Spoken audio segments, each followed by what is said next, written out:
देश की बुलंद आवाज में आप सभी का स्वागत है। मैं हूं अजीत और आज हमारे साथ हैं डॉक्टर सुभाष राजभर जी, प्रदेश सचिव समाजवादी पार्टी। सर, मैं सबसे पहले सवाल ये करना चाहता हूं आपसे कि जो लगातार आप सोशल मीडिया पे देख रहे हैं कि क्या हमारे जो भी समाज के नेता हैं, ये जो सवाल आप हमसे कर रहे हैं कि राजभर समाज ने, आपका साफ साफ इशारा है श्री ओम प्रकाश राजभर और अनिल राजभर जो दोनों कैबिनेट मंत्री हैं उत्तर प्रदेश सरकार में, आप हमसे जानना चाहते हैं कि राजभर समाज ने उनको विधानसभा भेजा तो उनका आरक्षण तो मिल गया, पर राजभर समाज का आरक्षण कब मिलेगा, सूखा कब खत्म होगा आरक्षण। तो बेहतर होता कि हमसे पूछने के बजाय आप उनसे पूछते। नहीं, उनके पास मुझे लगा कि क्योंकि आप आरक्षण पे लगातार काम किए हैं, अभी कई जिलों में देख रहा हूँ कि विमुक्ति जाति को लेकर लोग डीएम को और जिलाधिकारी को, जिस हिसाब से और भी अधिकारियों को ज्ञापन दे रहे हैं। कुछ जिलों में है जो कि कुछ लोगों का कॉल मेरे पास आ रहा है, भैया वहाँ के अधिकारी नहीं सुन पा रहे, तो मैं सीधे आपको मेंशन कर दे रहा हूँ क्योंकि आप पिछले 15-20 सालों से जो लगातार आपने इस पे काम किया है, तो मेरा सीधा सवाल है कि आप इस पे ज़्यादा अच्छे से जानते हैं, इसलिए मैं लोगों के बीच में बोलता हूँ। और समाज में जो लगातार हत्याएं हो रही हैं, क्योंकि सत्ता पक्ष में वो है, तो जब मैं उनसे सवाल करूंगा तो गोल मटोल कर देंगे, तो इसलिए मैं आपसे पूछ रहा हूँ कि लगातार हत्याएं हो रही हैं और समाज को जो भी मंत्री हैं, संकट में समाज के साथ खड़ा होना चाहिए, लेकिन आज समाज उनको ढूंढ रही है, उनकी निगाहें देख रही है कि हमारे पास आएंगे, लेकिन लगातार चाहे आपका अमलेशपुर हो, चाहे आपका ऊजगांव हो, चाहे आपका पिंडरा हो, ऐसे तमाम जो भी हत्याएं 6 महीने में हुई है। देखिए, ऐसा है अजीत भाई, जब मनुष्य पैदा होता है तो अपने साथ अपना भाग्य लेके पैदा होता है, अपने साथ अपनी जाति लेके पैदा होता है, अपने साथ अपना लिंग लेके पैदा होता है, अपना व्यक्तित्व लेके पैदा होता है। मेरा कहने का तात्पर्य ये जेनेटिक फैक्टर जो होते हैं, जिससे हमारी जाति, धर्म, हमारा बर्थ ऑर्डर सब कुछ डिपेंड करता है। तो तमाम ऐसे घटनाएं होती हैं कि बच्चा जन्म लेता है लेकिन उसी समय माँ का देहांत हो जाता है, फिर पिता नहीं रहता है। अभी तक एक जो नरेटिव है कि बिना माता पिता के बेटे की भरण पोषण, पालन पोषण नहीं हो सकता, वो जीवन में आगे नहीं आ सकता है, पर ऐसा नहीं है। जीवन संघर्षों से भरा है और जो संघर्ष करेगा वो आगे बढ़ेगा। इसलिए मेरा ये मानना है कि इन दो कैबिनेट मंत्रियों से कोई गिला शिकवा करने की बजाय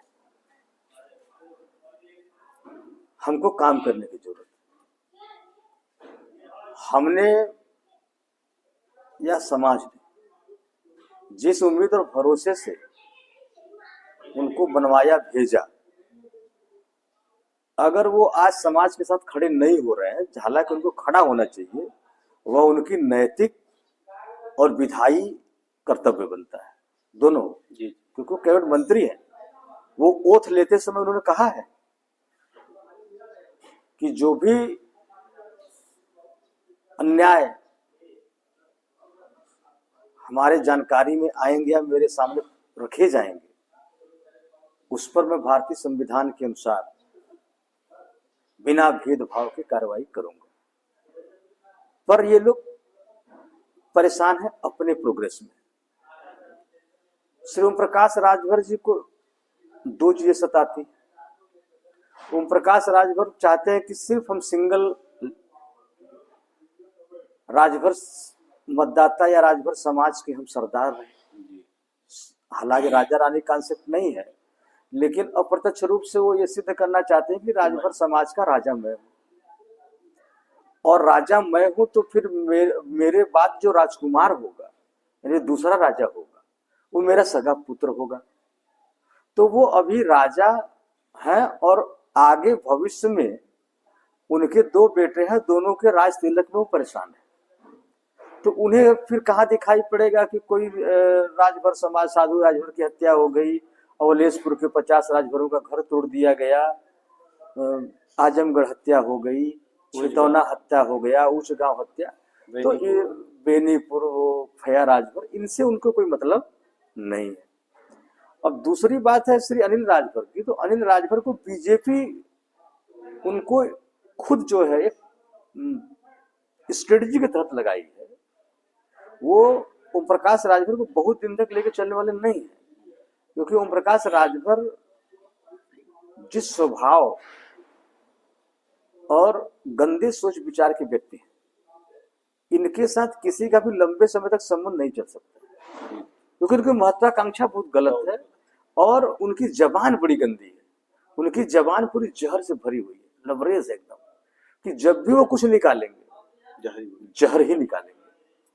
तो अमूमन जैसे सपोज दैट कि मैं आपको खूब गाली दिया रहा हूं, मतलब गाली और अपमान की पराकाष्ठा तक पहुंच जाऊं, लेकिन अगर उसके बाद भी आप हमको डाइजेस्ट कर रहे हैं तो कोई कारण होगा, और आपकी बिना कोई मजबूरी नहीं है। जैसे कि बीजेपी की गवर्नमेंट जो है उत्तर प्रदेश की, वो पूरी मेजोरिटी से है, फिर भी गाली बाज को लिया उन्होंने, तो इस लेकर के वो चला रहे हैं। पर उनके पैरेलल वो अनिल राजभर को नेता भी बनाना चाहते हैं कि हमारे पार्टी अभ्यस हम, क्योंकि देखिए हम जैसे समाजवादी पार्टी के हैं, तो हम समाजवादी पार्टी की लाइन से बाहर नहीं जा सकते, हम अपनी पार्टी लाइन पर ही चलेंगे। इसी तरीके से भारतीय जनता पार्टी श्री अनिल राजभर को अपने भारतीय जनता पार्टी में एक राजभर का बड़ा नेता बनाने के लिए लगी है। इसीलिए वो दोनों लोगों का आपसी प्रतिस्पर्धा रस्साकसी चल रहा है, जो भी ताजा तरीन उदाहरण आजमगढ़, ठीक है ना। तो जब आदमी का गोल बदल जाता है, लक्ष्य बदल जाता है, अब जैसे ओम प्रकाश राजभर का लक्ष्य क्या हो गया कि हम तो राजनीति में सेट हो गए, हमें अपने दोनों बेटों को सेट करना है। तो जब उनका लक्ष्य एक हो गया कि हमें अपने बेटों को राजनीति में सेट करना है, तो उनको आरक्षण का चिंता तो रहेगा नहीं। राजभर मर रहा है, मारा जा रहा है, सताया जा रहा है, आरक्षण नहीं मिल रहा, उससे उनको क्या मतलब है। और इसलिए भी नहीं मतलब है कि कब वही जो राजभर जाते हैं वो उनसे सवाल भी नहीं पूछते। जैसे अतरौलिया में जिन्होंने बुलाया राजभरों को, तो राजभर महाराजा सुहेलदेव राजभर के नाम पर गए जयंती के, तो ये सब तो महाराजा को चटनी बना रहे हैं, उन्हीं को सामने रख के राजनीति सेक रहे हैं। तो अंतिम में जैसे कोई जब विचार मंथन होता है, तो वहां भी अगर कोई रैली होती है तो विचार मंथन होता है। विचार मंथन के बाद निकला क्या, ये निकला सबसे बड़ा भीड़ किसका, तो भीड़ से मतलब नहीं है, वो तो भीड़ कंपटीशन का, मैंने बताया ना, वो दोनों की प्रतिस्पर्धा है कि हम बढ़े कि हम बढ़े। लेकिन ओम प्रकाश राजभर जी की रैली में क्या निकला, उस पूरे दिन के वैचारिक मंथन से ये बात निकला कि इनका जो छोटा बेटा है अरुण राजभर, वो अतरौलिया से चुनाव लड़ेगा। तो वो अपने पूरे दिन भर के एक्सरसाइज के बाद उन्होंने पकड़ा दिया कि लो ये मेरा बेटा है, यहाँ का राजकुमार होगा, ठीक, बेटे को सेट करने तो वहां इसलिए था। अनिल राजभर को ये बातें इसलिए नहीं याद है कि उनको ये था कि उसके बराबर हम भी भीड़ इकट्ठा कर लिए, पार्टी में हमारा भी जनाधार प्रभुत्व बना रहेगा।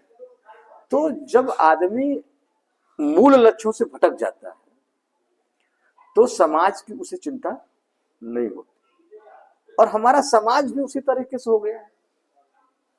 हमारे समाज के जो